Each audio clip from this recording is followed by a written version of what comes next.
एक राजा बहुत ही मूर्ख और सनकी था। एक दिन राजा अपने मंत्री के साथ संध्या के समय नदी के किनारे टहल रहा था। तभी उसने मंत्री से पूछा, मंत्री बताओ यह नदी किस दिशा की ओर और कहाँ बहकर जाती है। मंत्री ने उत्तर दिया, महाराज यह पूर्व दिशा की ओर बहती है और पूर्व की ओर स्थित देशों में बहकर समुद्र में मिल जाती है। यह सुनकर राजा बोला, यह नदी हमारी है और इसका पानी भी हमारा है। क्या पूर्व में स्थित देश इस नदी के पानी का उपयोग करते हैं?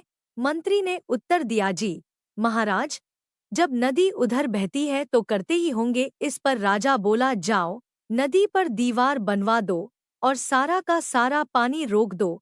हम नहीं चाहते कि पूर्व दिशा में स्थित देशों को पानी दिया जाए। मंत्री ने उत्तर दिया, लेकिन महाराज इससे हमें ही नुकसान होगा।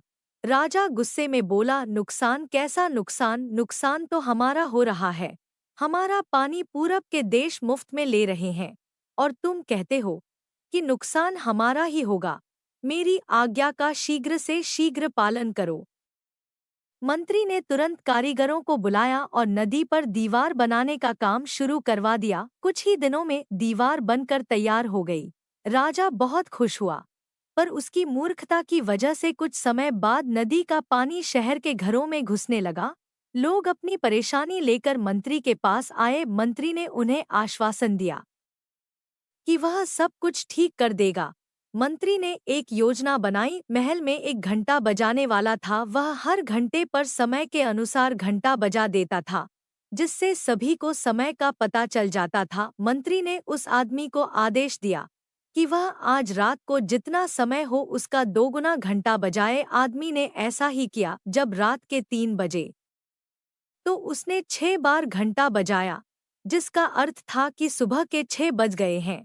घंटा बजते ही सभी लोग उठ गए। राजा भी उठ गया और बाहर आ गया। वहां पर मंत्री मौजूद था। राजा ने मंत्री से पूछा, मंत्री अभी तक सुबह नहीं हुई है क्या और सूरज अभी तक निकला क्यों नहीं है? मंत्री ने उत्तर दिया, महाराज सुबह तो पूरब की ओर से होती है क्योंकि सूरज पूरब की ओर से निकलता है।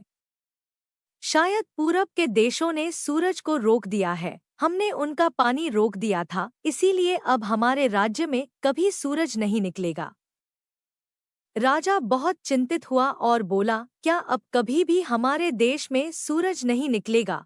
हम सब अंधकार में कैसे रहेंगे? इसका उपाय बताओ। मंत्री, महाराज यदि आप नदी का पानी छोड़ दें तो शायद वे भी सूरज छोड़ देंगे। मंत्री ने उत्तर दिया। राजा ने तुरंत मंत्री को हुक्म दिया कि वह नदी पर बनाई गई दीवार को तुड़वाए।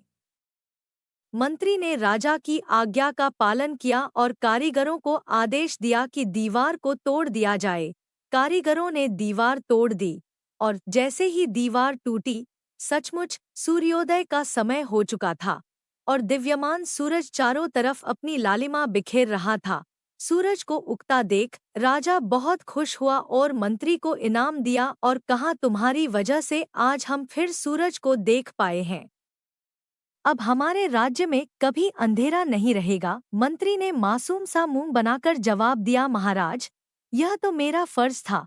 एक चतुर व्यक्ति आने वाली कठिनाइयों को पहले से देख लेता है और उनका सामना करने की तैयारी कर लेता है। एक मूर्ख व्यक्ति आंखें बंद करके राह पर चलता रहता है और दुष्परिणामों को भोगता रहता है। मूर्ख और समझदार में यही फर्क है कि चतुर बेवकूफी भरे सवाल से भी कुछ ना कुछ सीख लेता है।